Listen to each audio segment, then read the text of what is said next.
You have questions? We have answers. Welcome to the Therapist Question Box with your host, Miss Lindsay Schiss. Welcome back to another episode of the Therapist Question Box, where we are not afraid of your toughest questions, so ask away. Today, I have with me Kim Millette, who is a therapist at Therapy Utah and a friend of mine. And today we are going to talk about the challenges that happen while raising children and how to keep ourselves connected, both from a physical perspective as well as an intimate perspective, an emotional perspective with our partners. So, Kim, welcome to the podcast. Thanks for joining me. Thank you for having me. So today, let's just jump right into the question, and we will just start discussing. Here's our listener question. She says, life is so busy, I often feel disconnected from my husband. How do we keep sex and intimacy alive while raising kids? So I really appreciated, she just got right to the point that she feels disconnected and intimacy and sex have been a concern. So Kim, what's your first thought when you hear that question? Well, it doesn't sound like the marriage. It sounds like the marriage is free of abuse, that there's honesty, that there's respect. And so we just want to start that all of those are there, and we don't know exactly what her situation is, but just to get us talking about that. I also want to say that when you understand that this is normal, then it doesn't throw us quite so much. If you know, so sometimes I like to think of this as that honeymoon phase when we get together. So when we get together as couples, there's a honeymoon phase, and this is actually a chemical phase. Like your brain is producing chemicals that kind of fuse you together. So that's how come we have such a bond in the first place, is because of this phase that's supposed to happen to ensure kind of a fusion or a bonding. And during that time, those individual weaknesses or flaws, they don't seem as important to us. Right. Isn't that the truth? Yes. And go ahead. You're saying that it actually is programmed to happen, and it helps us stay connected to each other because that helps us to form that bond initially. So that's actually chemically happening. And so when it wears off, we kind of panic, but you're saying actually that's really meant to be. That's how it's supposed to happen. Yes. And maybe if you've seen more healthy relationships when you grow up, then that's more expected and doesn't throw you off. But if not, it could throw you off. But the idea also, can we just say that's a little bit of a bummer?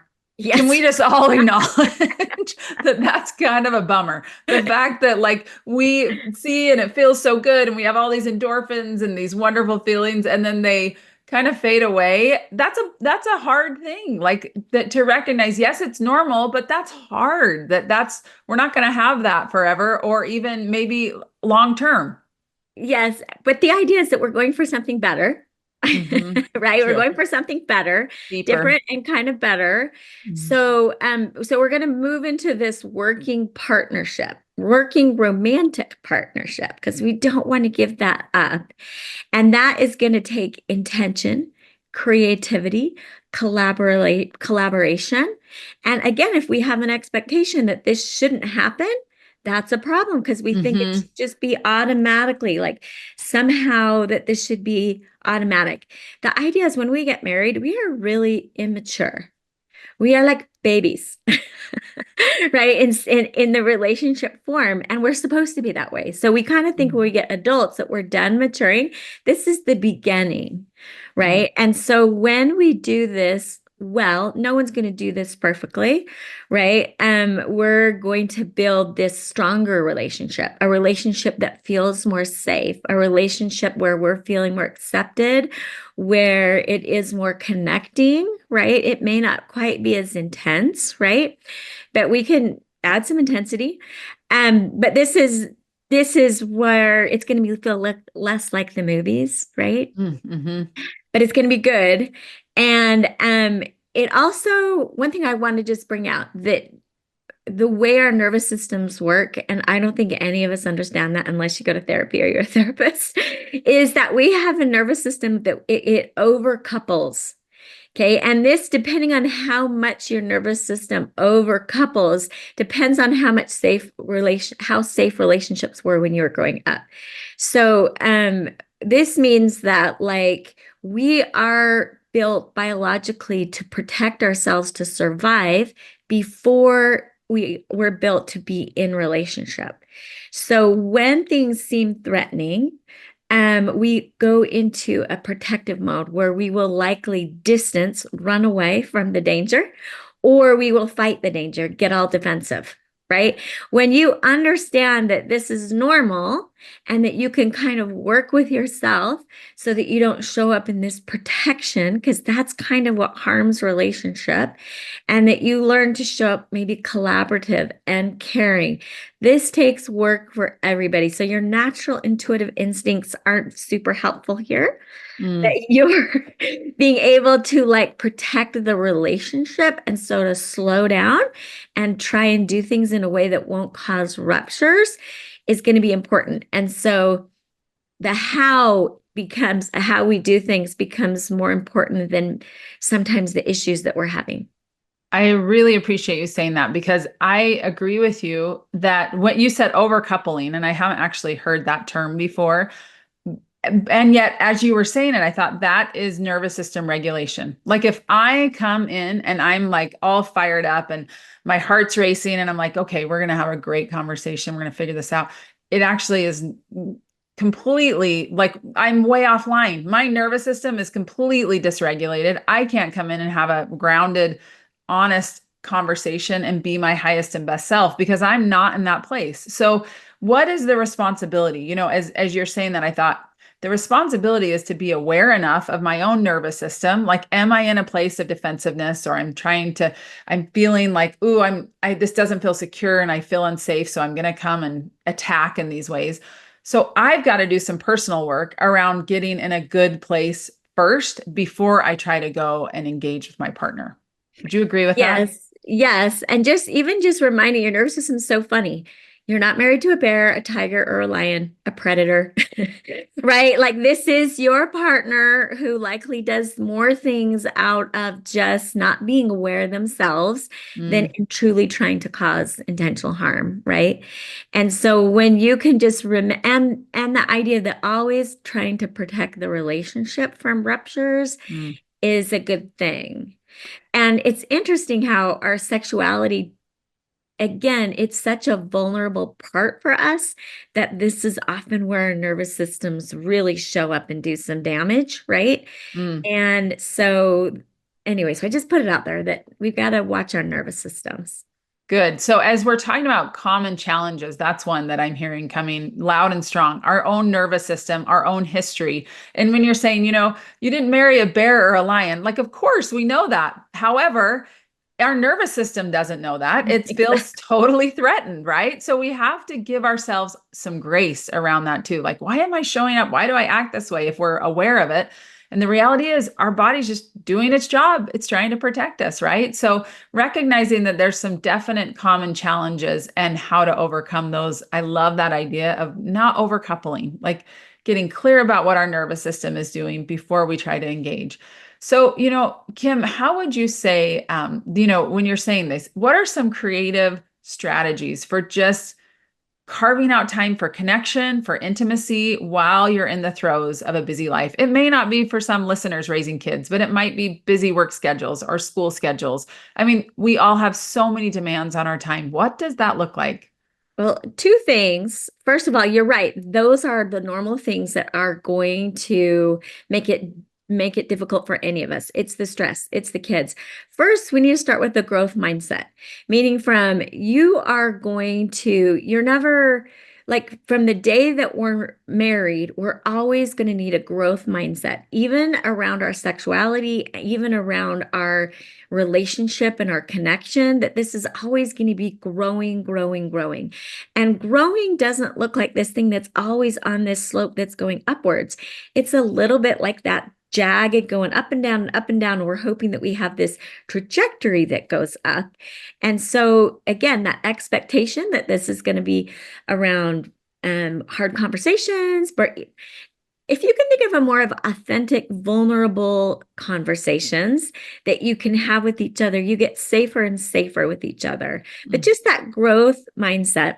And I'd like to talk about, I don't think some of us understand that we understand on a logical level that the marriage is a sexual relationship, right? And so, but we can start to devalue the importance of sex in a relationship, right?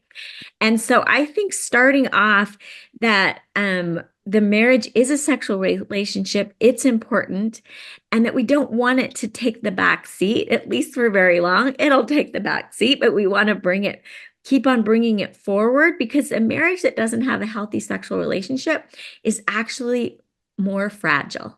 It's less resilient from all of the stress and the challenges of the day.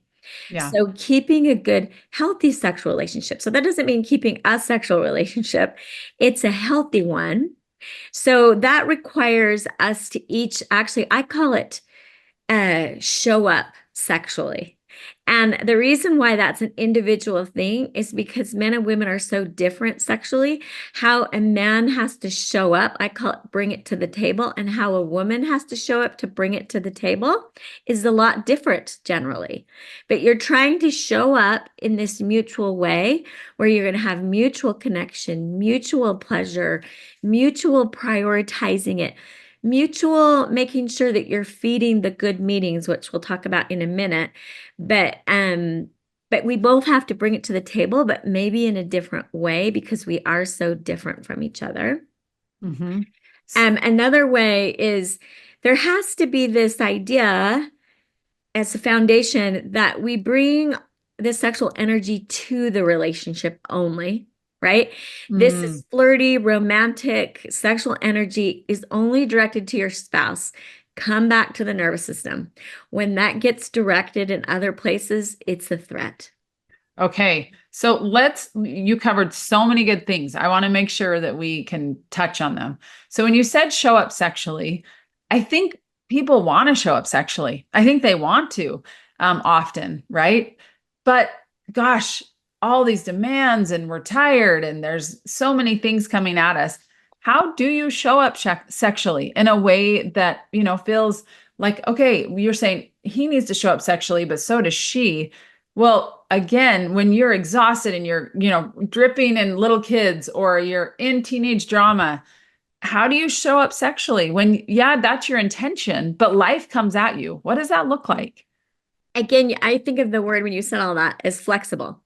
You have to prioritize and be flexible, and really try and prioritize couple time together. So sometimes I'll have couples and they'll think that like we don't have sex, but then when you really talk about it, they're not really even spending like the last hour of the day together, right?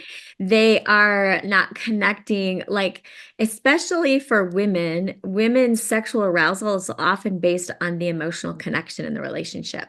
So when they feel like you've got their back and you're helping them with all of the things, then they want to show up more sexually. They feel, more sexual. Lots of times there has to be a conscious break between what I did during the day and what a conscious break between the stress of kids and work and everything. And maybe like just even 20 minutes, half an hour to get a separation from that life. Right. And this is what it means to show up sexually. You got to do whatever you need to do. But the idea is to show up well, to bring goodness to yourself and the other person. So this is a two-person system. You don't drop yourself and just have sex to please your partner because you think they want it, right? No, it doesn't work out that way. It won't last, right? It won't last. If you're caretaking the other person, it starts to feel like a chore to you, which is why it usually, now again, I know we're speaking sometimes, it's not always the same, but you have to figure out how you're going to bring your sexual energy to the relationship in a way that brings goodness to yourself and to your partner. Now, to yourself also means you're responsible to actually figure out your own sexual pleasure. right? Mm. Your partner, it feels like on TV, like your partner does it for you type of a thing, but your partner doesn't feel what you feel. They don't know really anything almost about you. For sure. That's our job, is to help them, right? Understand. And actually, I think that's so important, that the responsibility doesn't just lie with a partner. The responsibility lies within ourselves to say, okay, what do I want? What is gratifying to me? And really get clear about that and help our partners understand that. Another thing that you said I think is so important, and I just want to give a couple of examples about this, but is connecting emotionally, right? Before we connect physically, and being proactive instead of reactive. I often tell couples, listen, you're going to spend time on the proactive part or the reactive part. You get to decide. So you can put time and energy and resources into the before, or you can do it in therapy after. And by the way, it's not always, therapy is not always to clean up a mess. It's sometimes to help the good become better. However, I really do believe that you get to decide where you're going to spend your time and energy, even on the front end or the back end. And so, as you're saying that, I think, a couple of things that I've talked to couples about is, at the end of the day, before, when you put the kids to bed, or you're done working, or you're done with your homework, wherever you're at in your phase of life, that you take 20 minutes, and it's couch time, 20 minutes of couch time without devices, without the TV, but it's just time to connect. I think I've talked to you before about what it's like for me, talking about like what's going on in your world, what's it like for you, and then the partner doing the same thing. That is just extremely connecting, and it does increase our intimacy, just from a personal intimacy, not even sexual intimacy, but we've got to have both in our relationship before we can really start going, okay, we can't have one without the other. We can, but it just causes problems, right? Yes. So as you're saying that, I think, okay, are there any other nuggets of like, how do I show up sexually that will help us to become connected? Is there anything else that comes to mind? The one thing I really want to bring out is this sexual wholeness. This comes from some BYU researchers. And I like this idea that there's integrated sexuality or fragmented sexuality. Okay. So we're going for the integrated.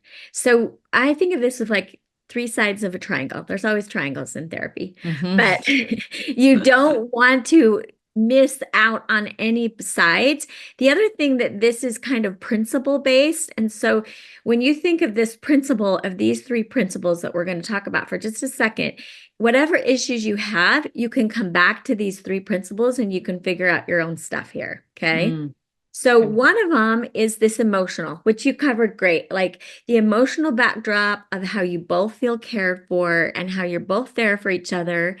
And that you can't let that go. That's part of sexuality all the time. So that's something you're always working on. That might be things like just enjoying to do other types of activities together as well. Having each other's back. Always communicating carefully so that you're not hurting your partner in criticism or judgment or anything like that. So there's your one aspect. Your other is, I call it values, but when that sometimes doesn't make sense, I like it. Maybe think of it as meaning frames. So you can really get a lot of sexual arousal with good meaning frames. In other words, if I am so lucky that I have the partner that I have, if I am so privileged that we get to have this special, fun sex time together, right? If I understand how important it really is, that this energy is almost like it's what vitalizes the rest, right? So it brings vitality to the whole thing. If I understand these values, these meaning frames, it really helps me have integrated sexuality and bring myself to the partner. Now we have to talk about bad meaning frames. That means sex is only for my spouse, or any type of power dynamic. So marriage only works with an equal power dynamic. This means if somebody tries to go one up, it's not going to work. One up looks like you don't have enough sexual desires. What's wrong with you, right? I've taken a one up. Or I just can't help it. I just don't like sex that much. Sorry for you. Now I've taken a one up because, I now have all the control of how much sex we have or don't have. Does that make sense? So these one up ways, right? When we try and get equality, bring goodness, these kind of meaning frames is that part of the triangle. Okay. And then the last is physical. And we don't recognize how important this is. This is understanding that it is physically important to be engaging in sex, that it is physically important to figure out. Women are much more complicated around sex. And if people don't understand this, they won't get the sexual education needed. For instance, women take 4 times longer to have an orgasm. They take 10 times more stimulation of the clitoris, which for 70% of women does not happen in penetrative sex. When you don't understand that, you could have an idea that you're broken physically. Or if you're using more TV, what you see on TV, or how it works for a man, that should work the same thing with the women. Physically, that's not, you're going to not have that physical part work out very well. So again, back to that, you have whole integrated sex when you never take one of those away, and you're always curious, not judgmental or criticism about those things. 3 areas. So again, remind us the 3 areas again. The emotional dimension, the value, people can call it spiritual, or the meaning dimension, but it means like that it also, there's that meaning that it's just for the two of us. Like when you think about like that penetrative sex, it's joining 2 people together. It's just you and I. There's another meaning frame, right? Nice. And it means what it's supposed to mean to both of us, right? That's great. And then there's that physical, like we got to figure out how it's enjoyable and pleasurable for us. And again, notice those 3 things, that this is enough growth mindset, enough for us to keep developing sexually for the rest of our lives. And it will change according to our stress and our kids and our life, what's going on in life, right? It's a really good framework to work from, that it's not just the physical. Because again, I think sometimes we think sex is all about the physical, but it's really the emotional, the spiritual, and the spiritual / values, right? Emotional, physical, and spiritual, like all those combined. You said something earlier that I want to touch on. You said sexual energy is just for the relationship, right? Flirtation, other things that can really damage connection. Can you talk a little bit more about that? Yes. Now, this is especially true for women. Now, it's true for both people, but it's maybe felt sense more for women. So women, they have to kind of open themselves, and their bodies is kind of where sex kind of happens. And just because there's more estrogen, they have a more sense of being wise and choosy. Is it a good idea to have sex? And you can think this only happens like when you're single, but this actually happens throughout all of marriage. Is it a good idea? Do I feel like you just want to have sex and it's not with me? Does that make sense? So that energy, when it goes out of the marriage, feels very threatening. It is threatening to both, but it's maybe a felt sense more with women. So something with women, they need to feel chosen and delighted in. That's kind of part of their sexuality. So it doesn't feel chosen if somebody chooses like pornography or other things. So that kind of makes you like not feel the magic so much when that happens, right? Whereas men, it's about more feeling welcomed, right? To feeling welcomed into the body. So when a woman acts like they don't want to have sex or it's not important, that can feel very rejecting or not welcome to men. So we want to keep the energy going and important, right? So feel welcome, and we want to keep it inside the relationship. And then we eliminate that the nervous system starts feeling that threat we talked about.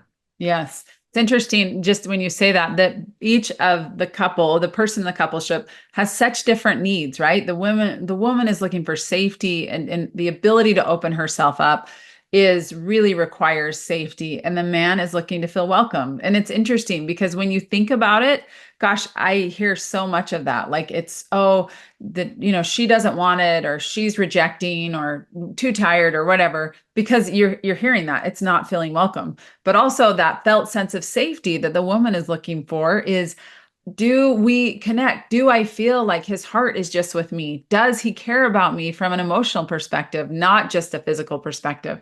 So I think it's so interesting and rings true for so many of the people that I have worked with as well. So Kim, is there anything else that you feel like I didn't ask, or something that you feel like, okay, we really need to hit on this before we wrap up? I just like to talk about what I call sexual enemies or sexual friends. Mm, okay. So let me just list them off. So sexual enemies, and this you could say threat, any type of pressuring, which is hard, but that doesn't, our sexual selves don't like to feel pressure, criticize, judgment, entitlement, avoidance, anxiety, pretend that they need to know it all around sex. So that performance, know it all, and that power dynamic that we talked about. All of that are enemies towards, and when we feel like that's a threat, we move away, we don't step in, right? And so we gotta deal with those so that we'll want to step in. Whereas sexual friends are appreciation, Mm, eroticism, mindfulness, feeling chosen, feeling welcome, playfulness, curiosity, exploring this idea that, hey, we could try something and maybe it'll be good, maybe it won't.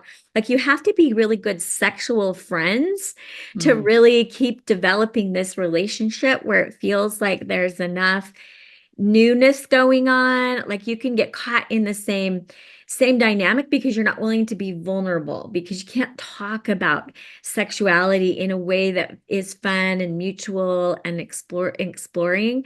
So you've got to yeah, and that's sexual friends, sexual enemies.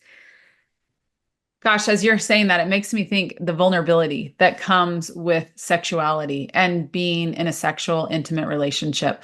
How vulnerable it is, right? To say, maybe we'll try this and see if it works, and maybe it doesn't. And that we are willing to make mistakes. We're willing to be seen.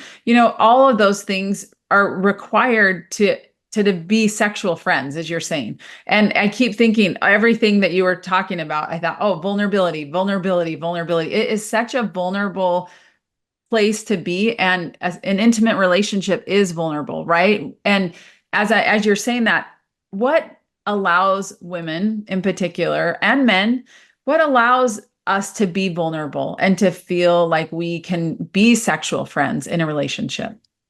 Well, I have to tell you the funniest thing. I had a 15-year-old client one time, and I was using that big word vulnerable to him. And I said, you know what that means? He says, yes, easy to kill. I thought, yes, That is exactly. true. And I just Uh-huh. laughed and laughed, and he had no idea why I was laughing. And it was because I work with so many couples where that's exactly what vulnerability feels like to us. Mm, Right. And so to recognize that, yes, that's true. But as couples, to get that true intimacy where, we're trying to be seen fully, you've got to be vulnerable. So you keep working with the nervous system, keep integrated, keep bringing in those sexual meanings that are good, that are supportive, keep being emotionally, again, taking more responsibility for you than you seeing your other partner as not being good enough. Does that make sense? Because that's such a part. It's like when you get insecure, you notice what your partner does and you don't notice what you do as much. But the mm-hmm. more that you take responsibility to bring goodness in those three ways, the more it will come from your partner. Yep. But that's hard because that's not able to control your partner. You're more controlling yourself, and then Mm, magically it comes back. But when we're anxious, we don't like to trust that magically it comes back, but it generally does, especially if we do have that foundation of care and love, and we are bonded. People don't recognize that very back at the beginning when we talked about we're bonded, and so we are connected more than we think because of the attachment that happens, just being together in hmm. that bond that we have together. I So think great. it's important to recognize this growth mindset. So I would say that if you think about the sexual relationship and the whole relationship as like an art piece that we're developing, or a tapestry that we're developing together, and we can think of it as potential, getting more sexual potential, more relationship potential is what we're going for, and stay out of the judgment zone. That's going to be enough. I like that. The potential and staying out of judgment. Gosh, there's so many good nuggets here that are important to remember. I'm just going to go through those nuggets that we have talked through this in this podcast episode for our listeners. The first that I thought was really important was that honeymoon phase, that honeymoon phase is actually meant to not last forever. And that's okay. It's something that bonds us, but to recognize that there's a reason for that. And it's actually not all bad, even though it can feel disappointing, but that it is actually something that allows for a deeper, more meaningful connection later on. The second is awareness of our own nervous system. If we are not in a good place emotionally, that we need to be aware of that. And we need to do the work on our own part to get in a place where we can go back to a regulated state, right? Is it grounding? Is it breathing? Is it meditative practices? Whatever it is for us, maybe it's just going for a walk, but managing our own response before we try to engage with our partner. The third thing was that growth mindset that you just mentioned, that our growth is continual, but it's not just linear. We're not just going to be going on this upward trajectory. We have some ups and downs, and to recognize that. I love the idea of showing up sexually and that triangle that you talked about, the physical and emotional and spiritual or values sense that we are not required, but it helps when we can show up sexually, each partner in the relationship. I love the idea of the sexual energy just for the marriage. One thing that Kim, you taught me is that if you have leaky sexuality, it's going to be problematic. When you say that, I always think, oh, that's such a good way to see, like I have such a good visual in my mind that it's just this leak, right? Just flirtation or intimate conversations with other people that are not appropriate. That will affect your sexual intimacy. Well, And yeah, I love the way you said leaky, because that energy belongs, that vitality belongs in your relationship, and that's where you want it to stay. yeah, and nowhere else, right? And honestly, it takes a lot of honesty to say, okay, do I have leaky sexuality? Does my partner, is that maybe where we're disconnected? What's going on there, right?